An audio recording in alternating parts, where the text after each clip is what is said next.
Venimos estudiando ya por bastante tiempo el libro de Lucas en forma sistemática, significa que lo estudiamos versículo por versículo. Hemos dicho que Lucas es un libro espectacular en el sentido en que podemos ver la obra del Espíritu Santo trabajando en toda la vida de Jesús, desde el nacimiento, desde el anuncio del Salvador, la concepción de María, el ministerio poderoso del Señor. Y Lucas en ese sentido es algo espectacular. También hemos dicho que Lucas muestra claramente cuándo inicia el ministerio del Señor Jesús. Juan el Bautista estaba profetizado que tenía que anunciar el ministerio de Jesús y efectivamente así lo hizo. La Biblia dice que Juan el Bautista vio a Jesús venir y le dijo, miren, ahí viene el Cordero de Dios que quita el pecado del mundo. Y Dios autenticó el ministerio de Jesús cuando en su bautismo dijo, y este es mi Hijo amado, en quien tengo complacencia. Vimos que el ministerio de Jesús inició cuando él tenía 30 años, fue un ministerio absolutamente exitoso, miles de personas empezaron a seguir al Señor. Por desgracia, la mayoría de la gente que siguió a Jesús lo siguió por los motivos equivocados, porque les podía dar salud, porque les podía dar plata, porque les podía dar cosas y supuestamente eso era algo muy horrible. El Señor jamás ha venido a eso, Él vino a salvar las almas, pero por desgracia muchos buscan otras cosas en el Señor. La Biblia dice que Jesús cuando se dio cuenta de eso, se enojó mucho y dijo, ¿hasta cuándo se he de soportar generación incrédula? Se enojó mucho, mucho el Señor. Y tomó una decisión. Dijo, no voy a enseñar más de una manera como lo venía haciendo. Y empezó a enseñar por parábolas, que eso es una forma de enseñanza donde solo quien tenga un corazón para el Señor, según lo dice la Biblia, podía entenderlas. Y eso fue impresionante. Por eso la mayoría de los evangelios tienen parábolas. Porque Jesús, viendo la incredulidad de la gente con respecto a quién es Él, dijo, pues ahora solo el que tenga corazón las entiende. Y empezó a hablar por parábolas. Posteriormente a eso, nosotros vemos que el ministerio siguió creciendo, pero la oposición a Jesús también. Y de una manera impresionante. Estuvimos viendo cómo esa oposición decidió desde el comienzo del ministerio, desde el comienzo del ministerio, oponerse y acabar con Jesús. En los primeros capítulos ya vimos que ellos dijeron hay que acabar con Jesús. Lo intentaron durante todos los 3 años y pico que el Señor llevó de ministerio, pero en esa última semana que estamos estudiando, que ha coincidido preciso con la Semana Santa, nosotros pudimos ver cómo Jesús entra ese domingo a Jerusalén, ve que la iglesia está convertida en un lugar lleno de donde venden cosas y dice que bota las mesas de los cambistas, odia los negocios en la iglesia, en el templo. Se enojan más los líderes religiosos porque les está dañando el negocio y se enojaron mucho. Y durante esa semana buscaron hacer caer a Jesús con palabras que ofendieran a los romanos o palabras que ofendieran a los judíos. Jesús no cae en la trampa, sigue hablando, predicando y sigue avergonzando a todos aquellos que estaban buscando hacerle tropezar. Después de eso, Jesús dice, vamos a celebrar la Pascua, sale del templo a ir a celebrar la Pascua, pero mientras va saliendo y mira las piedras del templo, profetiza y dice, no quedará de este templo piedra sobre piedra. Y nos da una escatología, los eventos futuros en detalle de cómo va a ser el futuro según Jesús. Posteriormente salen a la Pascua, un lugar ya designado, donde están todos los discípulos, incluyendo a Judas. Lava los pies de todos, incluyendo a Judas, y posteriormente Judas sale a hacer lo que tiene que hacer, que es entregar al Señor. Entregan al Señor y él se va a entregar al Señor, ellos siguen ahí, se instituye la Santa Cena durante la fiesta de la Pascua, en un pedacito de esa cena se instituyó lo que llamamos la Santa Cena. De ahí salen a Getsemaní a orar, es muy tarde, son las 12 de la noche, Jesús pide apoyo en oración, ayúdenme orando por favor, apoyo, pero los discípulos se quedan dormidos. Sobre 1 hora y pico después, 1 hora y media más o menos después, dice que Judas viene con los soldados, Jesús es apresado, lo llevan al patio del sumo sacerdote, y en el patio del sumo sacerdote Jesús empiezan a hacerle preguntas para que tropiece, lo empiezan a golpear, ahí comenzó el suplicio del Señor, hasta que finalmente, como cuando ven que no, lo acusan de algo que no es, de que él supuestamente se decía que era Dios, lo acusan de blasfemia. Amaneciendo, también recuerden que Pedro quedó encerrado en ese patio y no pudo salir y 3 veces niega al Señor. Cuando sale Jesús, la Biblia dice que lo llevan donde Poncio Pilatos. Poncio Pilatos lo mira y dice, yo no encuentro nada malo en este hombre. Se lo manda a Herodes. Herodes dice, quiero que me haga un show Jesús. Jesús no hace el show. Y entonces lo golpea, más, le pega durísimo. Lo viste con ropas reales para suponer supuestamente que era un rey y lo devuelve a Poncio Pilatos. Poncio Pilatos 2 veces más dice, este hombre es justo, no hallo delito en él. Pero aún así Poncio Pilatos, aún sabiendo que era alguien inocente, lo condenó. Lo mandan a la cruz. Jesús ya lleva montones de horas despierto, lleva más de 20 horas despierto. Porque ya pasamos la noche, ahora está pasado todo el día, toda la noche en el patio de ese sacerdote, lo han llevado donde Poncio Pilatos, lo llevaron donde Herodes. Está pasando el tiempo. Ahora Poncio Pilatos dice, crucifíquenlo. Jesús está agotado, desgastado, por eso no puede cargar ni siquiera la cruz. Lo llevan al Gólgota, afuera de la ciudad, en las afueras de la ciudad, al lugar de la calavera, por la forma de la montaña. Lo clavan a una cruz y le ponen un título arriba que supuestamente era el delito por el cual era condenado, que dice INRI, o sea, rey, pero completo dice rey de los judíos. Y estábamos viendo las escenas de la cruz y estuvimos viendo cómo en esa cruz pasaron muchas cosas. Jesús, de las primeras cosas que hizo fue perdonar a todos aquellos que lo estaban ofendiendo. La primera cosa que hizo el Señor fue perdonar a todos aquellos que de una u otra manera le estaban ofendiendo. Una cosa increíble, perdónalo, Señor, porque no saben lo que hacen. Eso es algo espectacular. Los perdonó antes de que ellos se arrepintieran. Imagínense eso. Eso es amor. También vimos que había 2 ladrones en la cruz que comenzaron insultando a Jesús. Pero uno de ellos, al ver cómo reaccionó Jesús, cambió de parecer y empezó a decir, Jesús, tú eres justo, nosotros somos pecadores, merecemos estar acá. Y el Señor le prometió el paraíso. Hoy estarás conmigo en el paraíso. Y el texto que vamos a seguir hoy es Lucas 23, 44. Lucas 23, 44 en adelante. Esta es una de las escenas más bonitas de toda la Biblia por su significado para nosotros como creyentes, por el significado tremendo que tiene para nosotros como creyentes. Es una escena donde literalmente Lucas nos muestra uno de los momentos más culminantes de la crucifixión de Jesús, donde vamos a ver fenómenos naturales cósmicos que alteraron literalmente la historia, la tierra. Vamos a ver las reacciones de los testigos, una cosa increíble. Y es algo que debe llenar de fe nuestro corazón. Este es uno de los puntos más altos de lo que llamamos la crucifixión o la pasión de Cristo. Y comienza con un texto que estamos mirando, que ya vamos a empezar a mirar allí, en el cual dice Lucas 23, 44, cuando era la hora, como la hora sexta, hubo tinieblas sobre toda la tierra hasta la hora novena, y el sol se oscureció y el velo del templo se rasgó por la mitad. Vamos a orar por un momento. Padre precioso, te damos gracias por este tiempo, gracias por tu palabra. Rogamos, Señor, que tú seas obrando a través de ella en las vidas y los corazones de todas y cada una de las personas que hoy nos escuchan.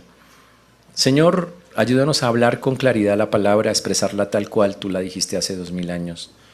También, Señor, a que los corazones estén dispuestos para recibirla y vivirla. Te pedimos, Señor, que nos ayudes a glorificarte, a exaltarte, a darte el honor y la gloria que tú mereces, Señor. Lo pedimos, Señor. Lo rogamos, Señor del cielo.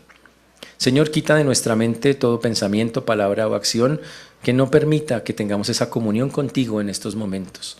Perdónanos, límpianos, para tener ese corazón que necesita escuchar de ti. Ten misericordia de todos los que nos están escuchando y de tu siervo quien habla en Cristo Jesús. Amén y amén. Lucas narra entonces que llegó la hora sexta. Para entender la hora sexta tenemos que entender el calendario en el cual está escrita la Biblia. La Biblia cuando fue escrita no está igual. La hora sexta para nosotros son las 6 de la mañana, pero en la cultura en la cual está escrita la palabra de Dios, específicamente en ese evangelio, cuando llegó la hora sexta estamos hablando que son las 12 del día. Cuando llegaron las 12 del día, algo que nunca había ocurrido, ocurrió. Algo que se sale de todo lo que nosotros conocemos, algo que no tenía no tiene precedentes, un evento cósmico, un evento que alteró y toda la tierra ocurrió. Se produjo oscuridad durante 3 horas. 3 horas de oscuridad. Es como si ya ahorita que casi son las 12, de repente todo se oscureciera. ¿Y qué tendría que pasar para eso? Tendría que literalmente taparse el sol completa, total y absolutamente. Tendríamos que hacer que el sol dejara de brillar y para eso habría que taparlo, y el sol es bastante grande como para que nosotros podamos taparlo. Pero para Dios no hay nada imposible, y este texto narra algo espectacular que el Señor en su tremenda soberanía hizo. El texto comienza diciendo que desde la hora sexta hasta la hora novena hubo tinieblas sobre toda la tierra. Cuando dice toda, ¿qué significa la palabra toda? Ustedes son muy inteligentes. Toda es toda, muy bien, excelente. Pues toda es toda. ¿Qué significa eso? Que cada lugar geográfico del planeta Tierra que tenía luz quedó a oscuras. Vamos a hacer un examen de geografía y física elemental. En este momento, ¿cuánta parte de la Tierra tiene luz? La mitad.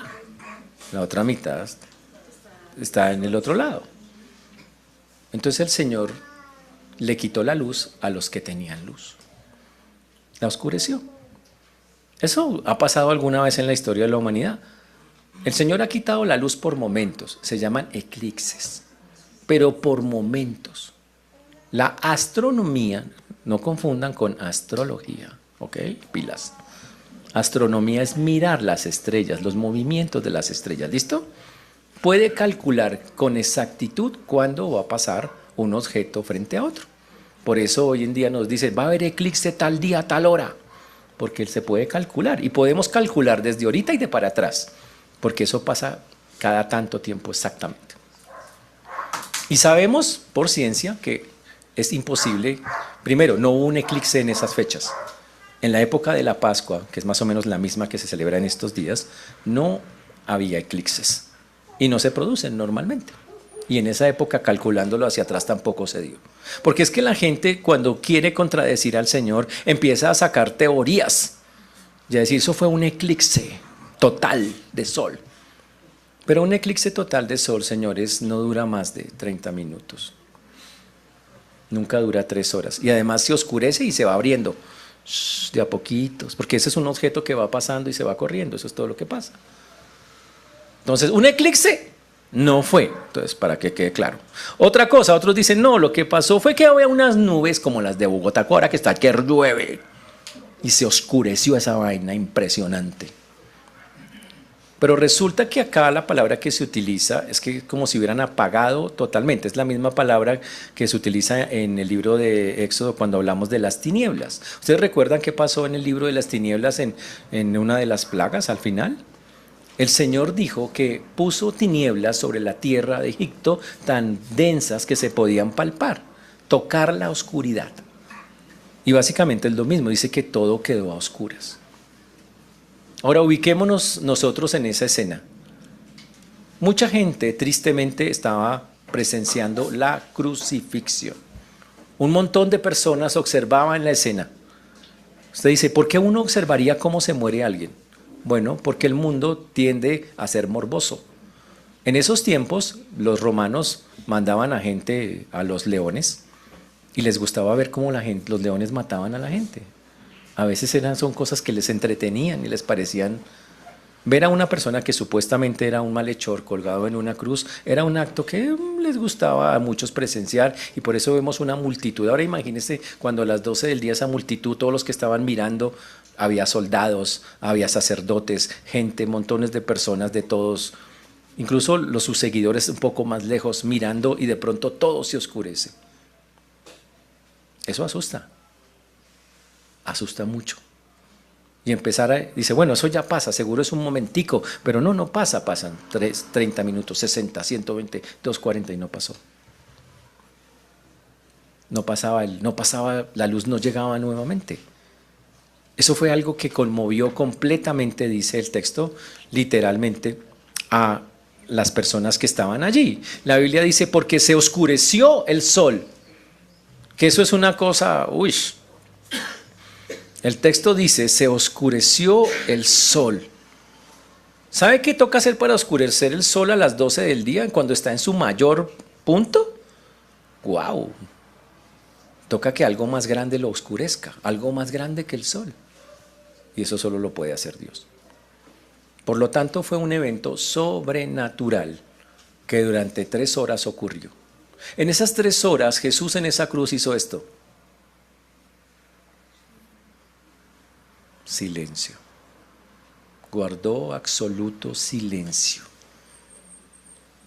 La oscuridad en la Biblia siempre ha tenido significados muy puntuales. Esa oscuridad y esas tinieblas pues hablaban, inicialmente nos llevan a pensar en la oscuridad del corazón de las personas.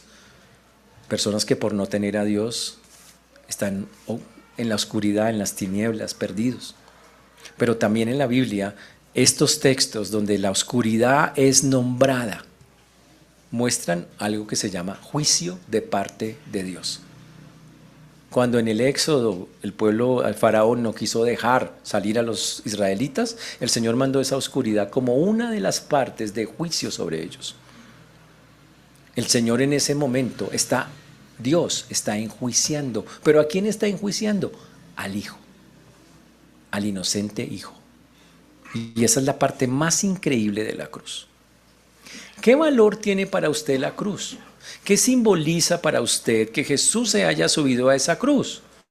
Y a veces no entendemos la magnitud de lo que Jesús hizo, y por no entenderlo no tenemos un corazón que le agradezca y que se mueva para Él y que lo sirva. A veces pensamos que lo que pasó en la cruz tan chévere, el Señor murió por mí, qué bueno y eso, pero ¿entendemos la magnitud de lo que realmente ocurrió?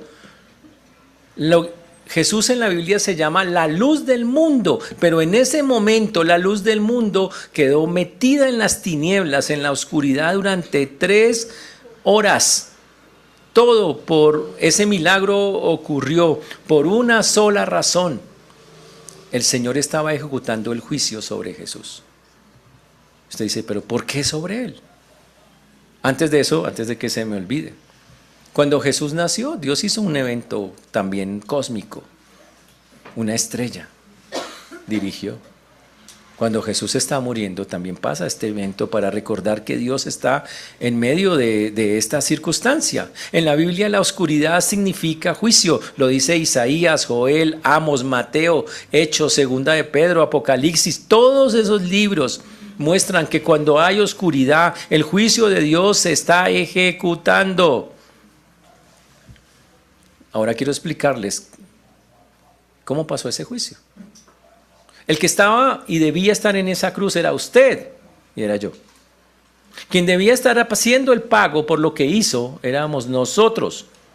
Pero resulta que Dios en su infinito amor puso un sustituto divino. Ese sustituto divino se llama Jesucristo. Empecemos por pensar que a quien le correspondía estar en la cruz éramos a nosotros. A quien tenía Dios que enjuiciar era a nosotros. Y quiero dejar claro que el juicio no es que usted sufra en una cruz y que sufra dolores físicos, que los hubo. No es solo eso. Es que usted sienta lo que significa estar separado de Dios y pagar por eso. Que usted entienda la profundidad de, wow, terrible estar sin Dios y morirse en eso. Y quedarse en ese abismo terrible de estar sin Dios. Y Jesús se sube a esa cruz y Dios dice, Él es el sustituto. Por lo tanto, Él, para que esto sea verdad, para que esto se realice, Él va a tener que sufrir como cualquiera de nosotros hubiera tenido que sufrir. Va a tener que vivir lo que nosotros hubiéramos tenido que vivir. Y eso significa que Él tenía que experimentar el peso del pecado. Él nunca fue pecador, pero tuvo que experimentar el peso del pecado sobre su vida. Pero no el pecado de uno, el pecado de todos nosotros. Por cuanto por todos murió, dice la Escritura. Y se experimentó el peso del pecado. Ahora, imagínese ponerle a alguien que nunca ha experimentado el pecado todo el pecado del mundo. Imagínense a alguien que ha estado limpio toda la vida, el mugre, la suciedad de todos nosotros. Y tener que sentirla, vivirla, como parte del juicio que Dios tiene sobre la persona. Entonces, cuando Jesús estuvo en esa cruz, su dolor no se limitó a lo físico, no fue solo eso, fue sentir lo que una persona siente, vive cuando está sin Dios en medio del pecado y sentir esa separación a niveles que son terribles. Básicamente, Jesús estaba viviendo el infierno, lo diríamos nosotros en nuestros términos. Uy, y es terrible eso. Entonces el sol se oscurece como una señal de que Dios dice, yo estoy acá y voy a ejecutar el juicio. Se apaga la luz, por decirlo de esa manera, se va el sol y los pecados del mundo caen sobre Cristo y Cristo empieza a sentir eso. Pero ¿qué dice el Señor en esas 3 horas? Empieza a sobrellevarlas en total silencio, solo hasta el final habla, hasta que el dolor se hace insoportable. Hablo del dolor espiritualmente hablando, de cargar el pecado. Padre, ¿por qué me has desamparado? Señor, ¿por qué me siento solo en esto? ¿Por qué? Algo durísimo. Durante las 3 horas que duraron las tinieblas, el Hijo de Dios guardó silencio. Ninguna palabra, ningún lamento, ninguna expresión. Totalmente sumergido en nuestros pecados. Porque Él era el sacrificio que tenía que pagar el pecado del mundo. Y la Biblia había profetizado que así tenía que ser. Isaías capítulo 53, versículo 7. Isaías 53, 7. Angustiado y afligido, no abrió su boca. Como cordero fue llevado al matadero y como oveja delante de sus trasquiladores, enmudeció y no abrió su boca. Tal cual las escrituras decían que tenía que pasar, pasó. El Señor cayó. 3 horas sintiendo el pecado, el peso del pecado sobre su vida. Muy duro, muy fuerte. Entonces es cuando uno puede ir a un salmo mesiánico, un salmo que habla de lo que le pasaría al Mesías, al Salvador. Y vemos, por ejemplo, el Salmo 22. Salmo 22. Miren esta frase, la encontramos también en otros evangelios. El versículo número 1. Cuando eso pasa, cuando el asunto se hace tan agobiante, tan difícil, tan complejo, cuando el asunto pasa a niveles que nosotros ni imaginamos, entonces el Señor dice en el Salmo 22, Dios mío, ¿por qué me has desamparado? De este texto se saca para los evangelios. De allí se saca. Eli, Eli, lama sabachthani. Dios mío, ¿por qué me has desamparado? Porque él sentía que estaba pagando. Él sentía lo que una persona siente cuando lo que una persona que no le paga el pecado a Dios tiene que sentir, tiene que vivir esa separación, ese dolor emocional, espiritual, a niveles que uno ni imagina, donde se siente que Dios está muy lejos, donde se siente la desesperación, como si usted hubiera caído en un pozo. Con tristeza así tenía que ser, porque si no el Señor no puede salvarnos. Pero recuerde que el que tenía que sentir esas cosas, el que tenía que vivirlas, éramos nosotros. Pero por la pura misericordia de Dios, Él lo hace por nosotros. Algo increíble, algo tremendo. Las tinieblas llegaron y es como si Dios se hubiera ocultado a los ojos de Jesús. La comunión que siempre mantuvieron el Padre y el Hijo se rompe, no porque Dios quiera romperla. Lo que pasa es que la Biblia dice que nadie puede estar con pecado delante de Dios. Ahora su Hijo está cubierto de pecado. El Hijo no lo tiene. Jesús no deja de ser Dios nunca. Pero tiene todo el pecado del mundo en su humanidad y el Padre no puede estar ahí. Y por un momento, y Él siente en su humanidad, wow, estoy solo. Ahora quiero que imagino lo terrible de esa soledad. ¿Qué estaba pasando en la cruz? Momentos antes de la oscuridad. Los de abajo, ¿qué le decían? Los líderes religiosos le gritaban a Jesús: si usted es el rey de los judíos, de verdad, el Mesías, bájese. Lo insultaban. ¿Qué decían los soldados? Si usted es un rey, los reyes son poderosos, bájese. O sea, los de abajo lo insultaban y Dios de los cielos le daba la espalda. ¿Cómo se siente eso? Soledad absoluta. La palabra que se utiliza ahí es desamparo. Desamparo. Abandonar significa alejarse del que necesita ser ayudado, pero desamparar significa estar a su lado, oír su clamor, sentir su sufrimiento. Es no quitarse, pero no hacer nada. Eso significa esa palabra. Dios estuvo ahí, pero no podía hacer absolutamente nada. Y saber que tiene que permitirlo, porque es la única manera de salvar a la humanidad. Algo fuertísimo, algo muy duro. Pero hay que entender también que en aquellas 3 horas en que el Señor estuvo sufriendo, Jesucristo estaba expiando, pagando el pecado. Ahora la pregunta, ¿de cuántos? Y la Biblia dice de todos, por cuanto por todos murió, dice el texto. Por todos murió. ¿Entonces todos son salvos? No, solo aquellos que creen en Él.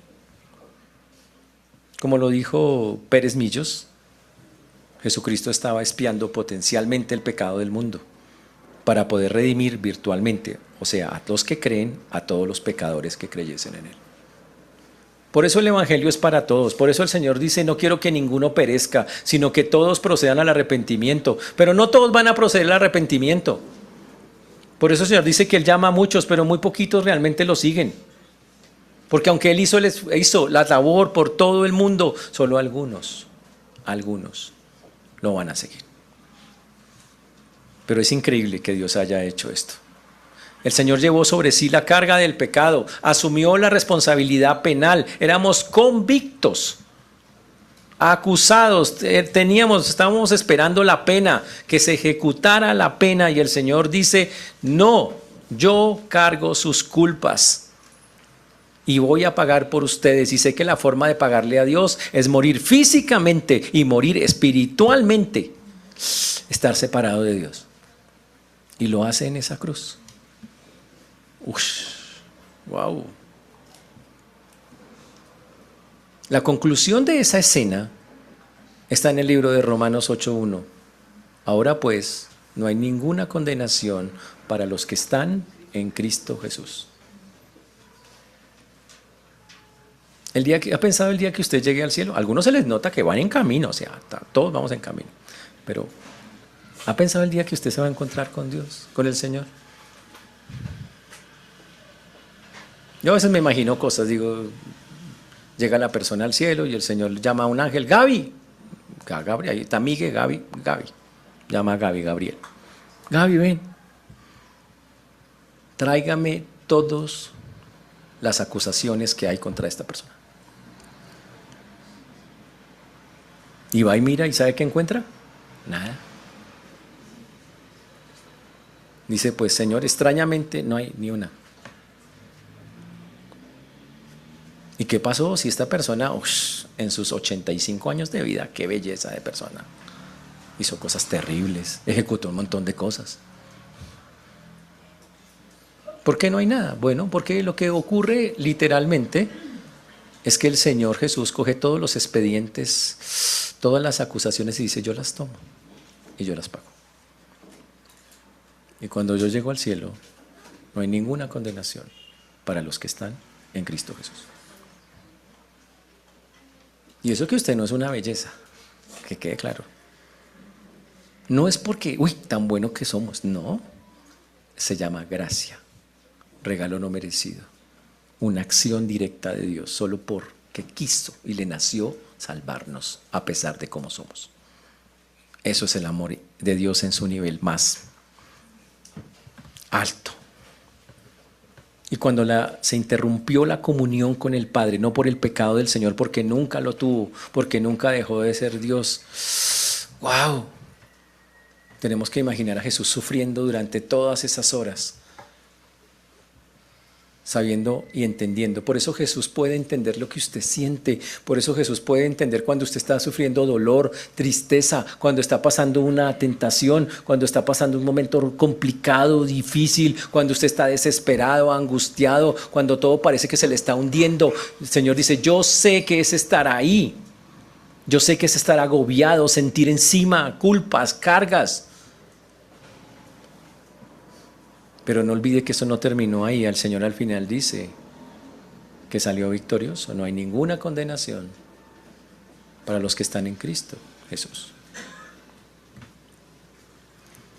Si Jesús solo hubiera muerto físicamente no pasaría nada. Él tenía que pagar la separación, lo espiritual.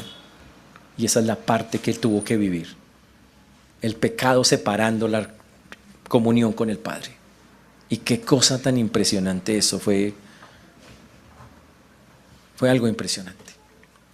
Para que eso pagara, como lo dicen las Escrituras en muchas partes, el Señor se hizo maldición por nosotros. Maldito todo aquel que es colgado de un madero. Cuando alguien era colgado de un madero, todo el mundo decía, uy, Dios lo maldijo, es un maldito de Dios. Eso era lo que hizo Jesús.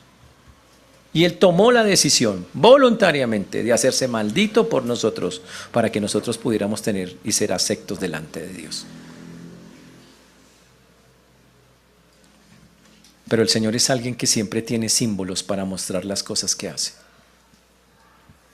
Y por eso en el mismo texto dice, y el velo del templo se rasgó. Y dice, y el velo del templo se rasgó por la mitad. Para entender del velo del templo, tenemos que hablar de historia. ¿Cuándo nació el velo del templo? Cuando se construyó el primer templo portátil para Dios. Se llamaba el tabernáculo. El tabernáculo básicamente era un lugar que se armaba, era una carpa móvil grande. Entonces, voy a decirlo en las palabras de hoy. Era una polisombra que usted colocaba de forma rectangular. Dentro de la polisombra, usted ponía unos objetos para hacer sacrificios a la entrada de la polisombra y le hacía una puertica. Pero en la parte de atrás había una carpa especial que tenía 7 capas encima. Esa carpa especial que había al fondo, como una casetica especial, móvil, tenía 2 partes, un lugar que se llamaba Santo y un lugar que se llamaba Santísimo. Dios había mandado construir ese lugar. En ese lugar se ofrecía el sacrificio a Dios, se ofrecían unos panes todos los días, se prendían un candelabro de 7 brazos, había un altar de incienso donde se quemaba incienso, pero todo era separado del lugar santo del Santísimo por un velo. Ese velo, cuando inicialmente se hizo, era un velo hecho muy bonito, había ángeles dibujados en el velo, dice la Biblia, en el Antiguo Testamento. Pero resulta que del velo hacia adentro, al lugar santísimo, nadie podía entrar. Solo una vez al año un sumo sacerdote entraba para hacer expiación o pago por los pecados.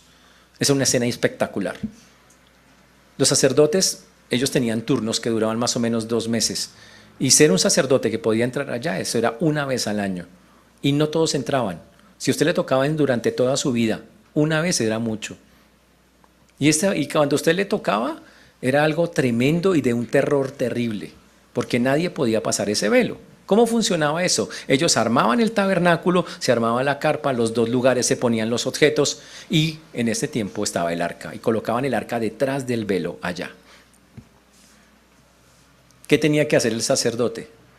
El sacerdote tenía que hacer un sacrificio afuera, entrar con la sangre como con una de esas en que ustedes sirven leche, esa chiquitica, esa ollita, pero con un palo largo.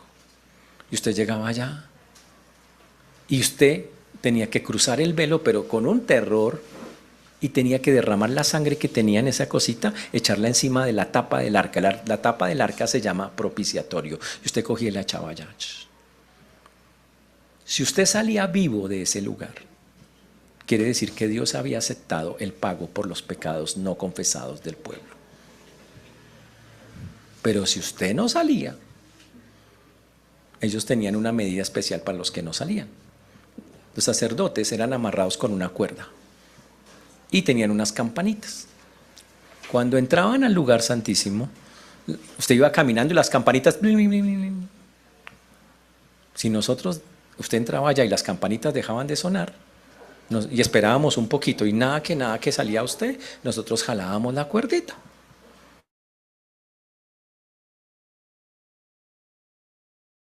La persona no estaba lista delante de Dios. O sea, entrar a ese sitio era una cosa que solamente una sola persona, muy limpia, tenía que hacer una cantidad de ritos para poder entrar, tener acceso a Dios. Fuera de eso tenía que hacer el sacrificio, Dios tenía que aceptarlo. Y si salía, el pueblo afuera todo estaba expectante si salía o no salía. Y si salía, todo el pueblo decía, Dios aceptó, y se alegraba y se gozaba el pueblo.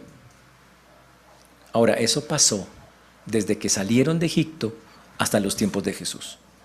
La diferencia es que en los tiempos de Jesús ya no había una carpa móvil, había un templo, paredes, pero había en los mismos sitios el lugar santo y el lugar santísimo. La diferencia es que ahora el templo era más grande, lo había construido Herodes, 40 y pico de años construyendo ese templo.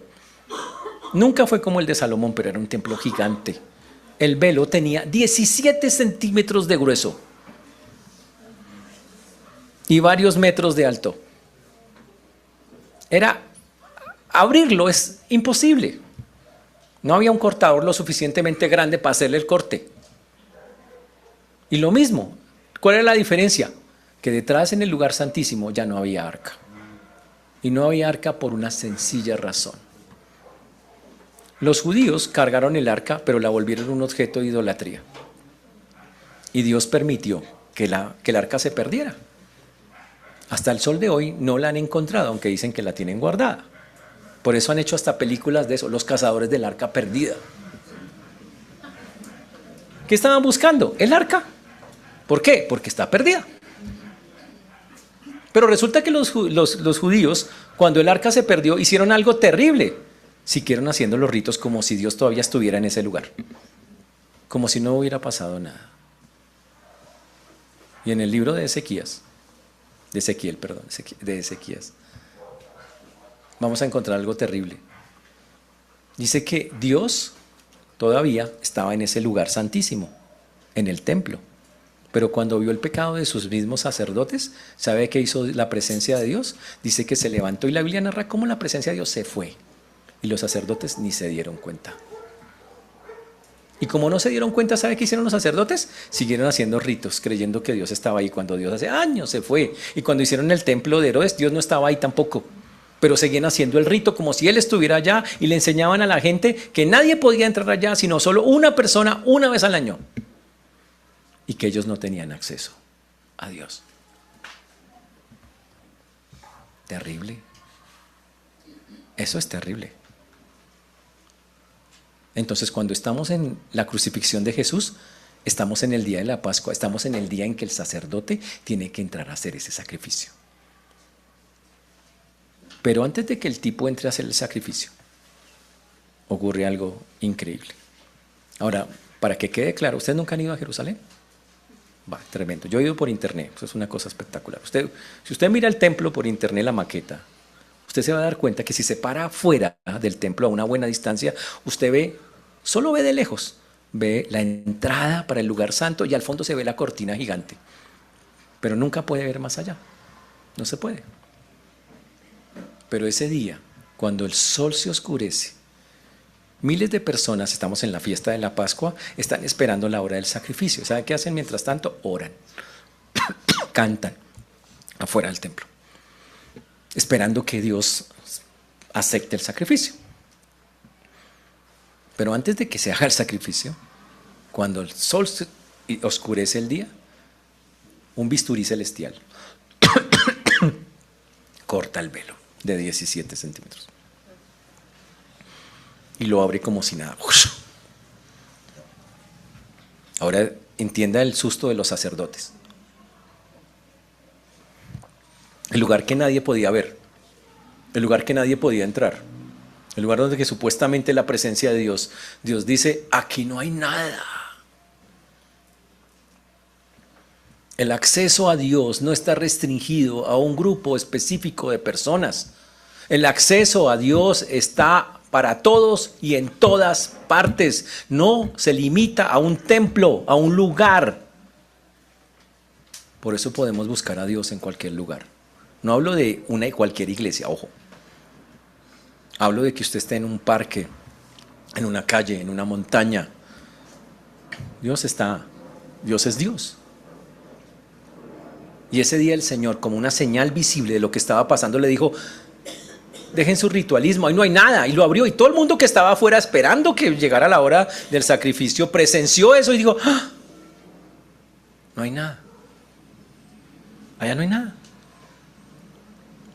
Pero era una forma literal en que Dios estaba diciendo y manifestando literalmente: yo estoy en todas partes. Eso no es santo, esos son rituales. Yo estoy en todo lugar, aún con la gente que es pecadora y sucia, estoy en medio de todos ellos. Y básicamente les está diciendo: su sistema de sacrificios no sirve. Ahora el acceso es directo y completo a Dios. Hay libertad para hacerlo. Y así lo dice la Biblia. Hoy tenemos acceso directo al Señor, y eso pasó porque Jesús subió a esa cruz, porque Dios oscureció el sol, abrió el velo y dijo: entren, cualquiera que venga es bienvenido. Así es como lo hace el Señor. Y entonces ocurrió algo todavía más increíble. Versículo 46.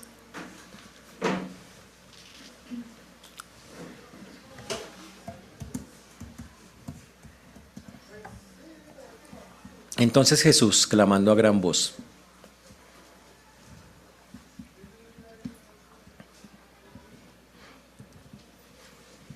dice el texto, dijo: Padre, en tus manos encomiendo mi espíritu. Y habiendo dicho esto, expiró. Lucas 23, 46. Vaya.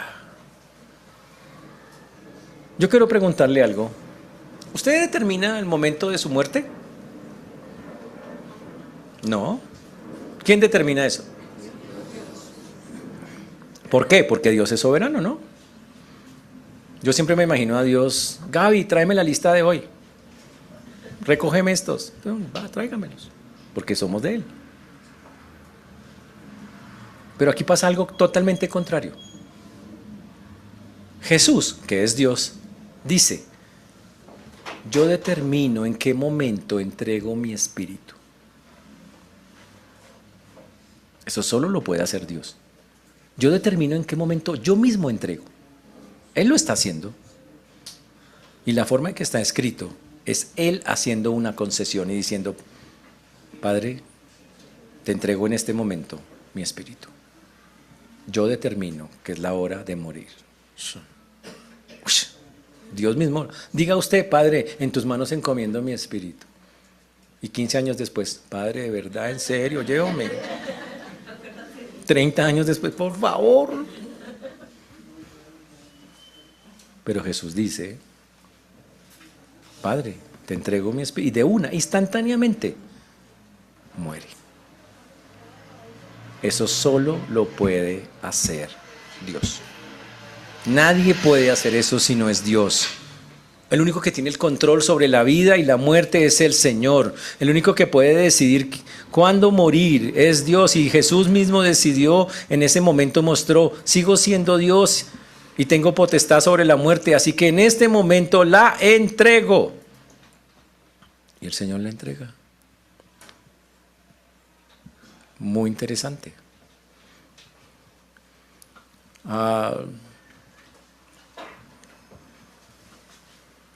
Pero lo que es interesante es que Juan narra que entre que Jesús dice: en tus manos encomiendo mi espíritu, y la muerte, Jesús dijo una palabra más: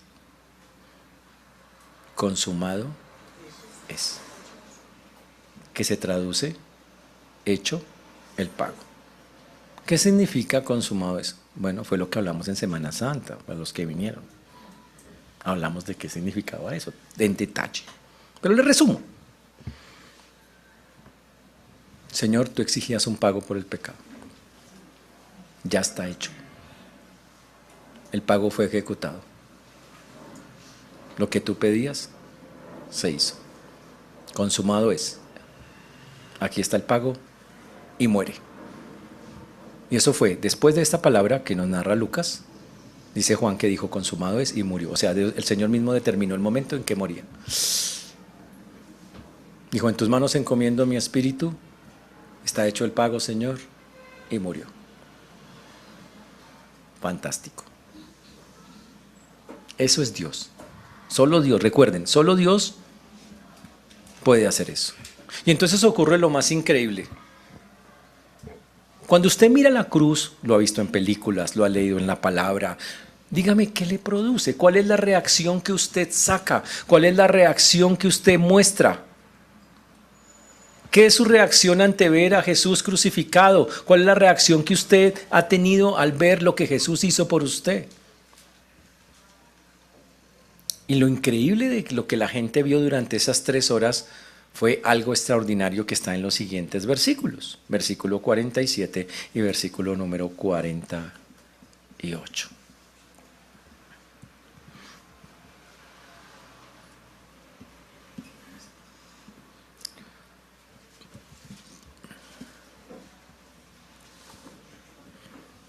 Dice el texto, cuando el centurión vio lo que había acontecido, ¿qué dijo? Dio gloria a Dios. ¿Cómo así? ¿Un centurión? ¿Un romano? ¿Un pagano? ¿Un gentil? El centurión no eran los que le estaban gritando a él que se bajara, que si era un rey de verdad se bajara. Sí, eso será. ¿Qué lo hizo cambiar de opinión? Mirar cómo lo que vio en la cruz transformó su vida. Mirar lo que el Señor había hecho. Y terminó diciendo, este hombre terminó diciendo, verdaderamente este hombre es justo.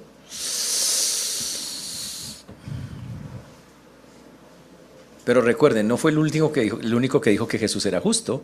Poncio Pilatos 3 veces dijo, este hombre es justo, este hombre es justo, este hombre es justo. Y aún así lo condenó. Pero ahora un centurión, un pagano, nada que ver con Dios. Mira la escena, ve a Jesús, ve lo que pasa, ve la cruz y dice, wow, después de ver la cruz, mi única conclusión es, este hombre, Jesús colgado, es justo. Tremendo. Pero no fue el único. El versículo 49, que también está ahí, el 48, perdón, dice, y toda la multitud de los que estaban presentes en este espectáculo, viendo lo que había acontecido, se volvían golpeándose el pecho. Uy, espere. El centurión mira la escena, 3 horas estuvo ahí, el centurión esperando, y mira eso y dice, no, este hombre, esto estuvo mal, este hombre es justo. Ahora la multitud es la que estaba gritando, bájese. Bájese, esa era la multitud que estaba molestando. Era la multitud que antes movía la cabeza, decía, es que Dios, es que el Mesías. ¿Sabe qué ahora hace esa multitud? Después de ver la cruz, hace esto. Esto para ellos es una señal de, estuvo mal, me arrepiento de lo que hice. Esto estuvo mal, esto estuvo muy mal. No hicimos bien, esto es malo. Y dice el texto que no fueron poquitos, dice que la multitud, porque eran un montón de gente viendo, dice, se volvían golpeándose el pecho. La multitud que había comenzado a mirar la escena como algo teatral, viendo la crucifixión para su entretenimiento, empezó a tener remordimiento, y obviamente algunos arrepentimiento, contrición.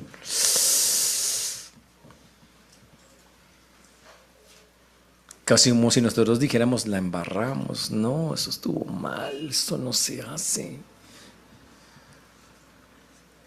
¿Y sabe por qué pasó eso? Porque miraron a la cruz y entendieron. Se dieron cuenta, oiga, tremendo lo que pasó. Este no era cualquier persona. Pero con tristeza hay otro grupo que está un poquito lejos. Dice el versículo 49 que había otro grupo que no quiso acercarse por miedo, por temor, no sabemos. pero todos sus conocidos. Ah, ¿pero cómo así? ¿Jacobo? ¿Juan? Ellos, los conocidos. ¿Dónde estaban? Y las mujeres que le habían seguido desde Galilea estaban lejos, mirando estas cosas. Y los conocidos lo habían dejado lejos al Señor. Como mirando, ¿y ahora qué va a pasar? Como mirando, como con esa... Y ahora, como con esa desesperanza, ¿y ahora qué?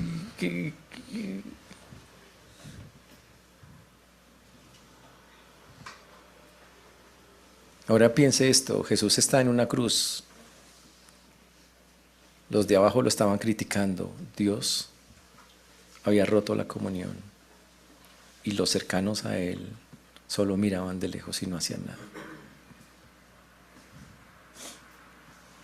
Entonces el Señor muere.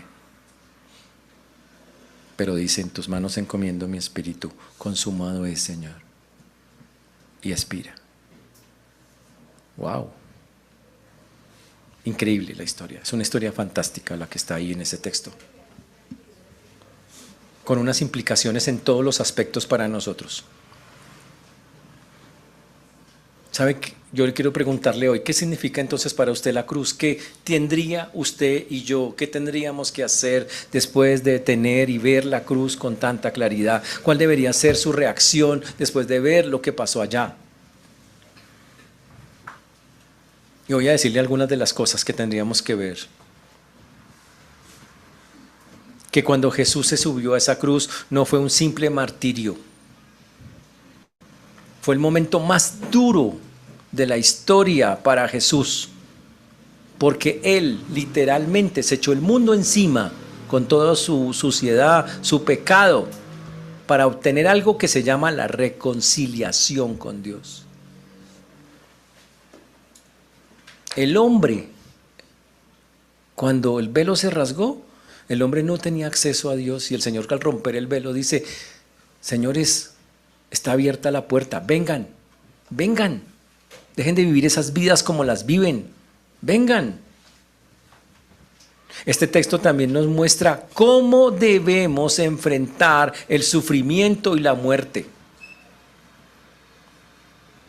¿No le han dicho que usted se va a morir? Y una vez le digo, nos vamos a morir.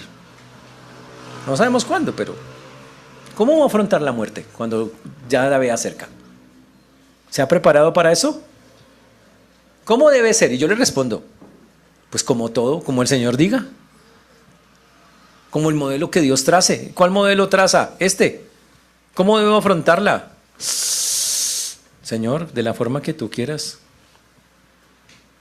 Total es tu voluntad, ¿o no? Pero lo más importante, ¿cuál debe ser la respuesta de nosotros al ver la cruz? El centurión se transformó. La multitud se transformó. El ladrón de la cruz se transformó. ¿Y usted? ¿Ya se transformó?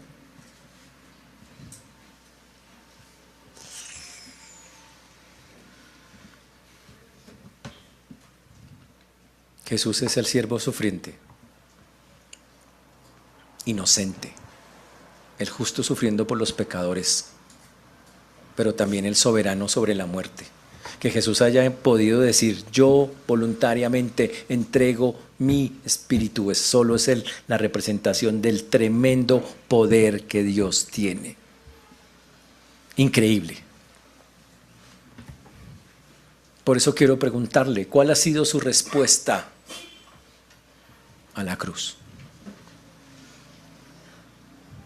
¿Sabe cuál fue la respuesta de los de abajo? Somos pecadores. Por eso hablamos el Evangelio, porque la respuesta cuando uno mira lo que Jesús hizo en la cruz debería ser, Señor, yo soy un pecador, tú eres justo, yo soy pecador. Tú eres inocente, yo soy culpable. Yo merezco estar allá, pero tú estás allá por mí. Wow. Y entonces llega la aplicación directa para nuestras vidas en el día de hoy. Primera pregunta para ustedes. ¿Tiene confianza usted en los tiempos de oscuridad de su vida? O sea, agarra los pelos, ¿para dónde cojo? ¿Qué hago? Y a los 2 meses se acuerda que usted es cristiano. Ay, ¿de verdad que yo tengo a Cristo? Oiga, ¿en serio?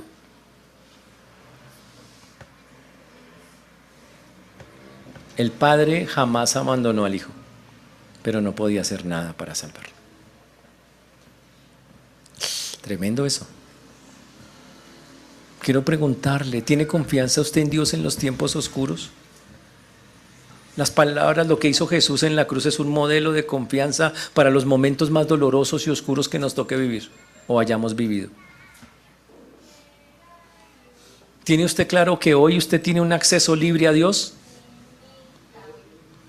No hay nada que impida que usted vaya a Dios. Cuando usted se mete con Dios, el Señor dice, vivo en usted a través del Espíritu Santo. Y a usted eso, mire, el Señor está a un pensamiento de distancia. Señor, ya estoy acá, porque está en el Espíritu. ¿Lo tiene claro? Pregúntese, ¿cuál es la respuesta al sacrificio de Cristo? ¿Cuál es? No lo minimice. Algunos dicen, ay, me salvó ya. No, no lo salvó. Fue algo único, increíble, que no tiene comparación. Si Jesús viniera hoy acá y se presentara en persona, ¿cómo sería o cuál debería ser nuestro agradecimiento hacia Él? Pues vivir una vida para Él, no hay más. Porque Él lo hizo. Pero también esta historia nos enseña a que hay que acompañar a la gente en el sufrimiento, señores. Sus más cercanos estaban lejos. Y esta historia nos dice, acompañémoslos en el sufrimiento. Consolémoslos ante la muerte. Busquemos que las personas se reconcilien con Dios antes de que el Señor venga por ellos. Busquemos que ellos se arrepientan.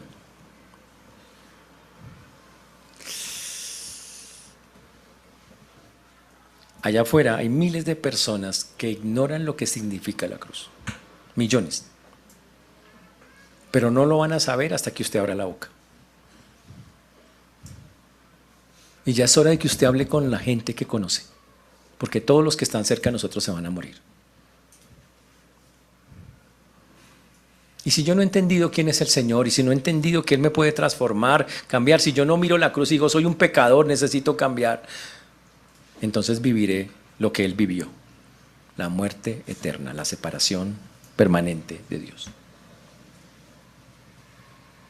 Señores, hay que hablar del Señor, hay que salir, hay que movernos.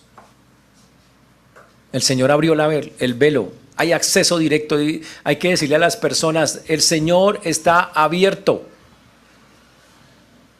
los está buscando, vengan. Yo no sé quién va a decir que sí, pero no importa, hay que hablarle a todos. Y yo los reto a que lo hagamos. Deberíamos nosotros, cada vez que estamos acá, traer personas nuevas que nunca han escuchado, traer a gente que nunca, venga, quiero que escuches esto. Hábleles, tráiganlos. Hay cantidad de actividades, el próximo sábado hay una actividad acá y esa actividad también es evangelística. Traigan a las damas, traigan a otras mujeres, tráiganlas. Oren, Señor, prepara el corazón, tráiganlas. Porque ¿saben cuál es la mejor manera de responderle a lo que hizo el Señor en la cruz ahora que lo hemos visto? Servirlo con todo nuestro corazón, dar la vida por Él. Proclamar su grandeza, su reino, hasta que nos llame a su presencia. Y yo ruego que la iglesia comprenda esa verdad, pero que lo haga no aquí, sino en la práctica. Hermanos, este texto, lleno de eventos cósmicos, de cosas tan increíbles y tan especiales, nos da esperanza en que el Señor obra a través de lo que ha hecho. La cruz transformó las vidas de las personas y allá afuera un montón de gente que necesita conocer esa cruz. Yo ruego que Dios los use, a ustedes y a mí para eso. Que el Señor nos ayude, hermanos, pongámonos de pie. Vamos a orar y terminar cantando al Señor. Padre precioso y maravilloso, te damos muchas gracias, Señor. Solo tú tienes palabras de vida eterna, Señor. Solo tú nos guías, nos acobijas y nos acompañas, Padre eterno. Solo tú eres Rey de reyes y Señor de señores. Damos a ti el honor, la gloria, la honra. Gracias por ser un Dios único, poderoso, omnipresente y omnipotente, Dios, que todo lo puede y que todo lo hace. Hoy reconocemos una vez más, Dios, lo que tú hiciste en esa cruz. No hay nada que podamos hacer para pagarte lo que has hecho por nosotros. Solo tener un profundo agradecimiento por lo que tú hiciste, Señor, allí. Gracias por tu amor, tu misericordia. Gracias por tomar nuestro lugar, por ser ese sacrificio, Señor celestial, por ser ese sustituto celestial para nuestras vidas. Por eso solo hoy, Señor, te damos gracias. Ayúdanos a vivir de acuerdo a lo que tú hiciste, a responder en la forma en que tú nos mandas. Pues lo pedimos en el nombre precioso y maravilloso de Jesús.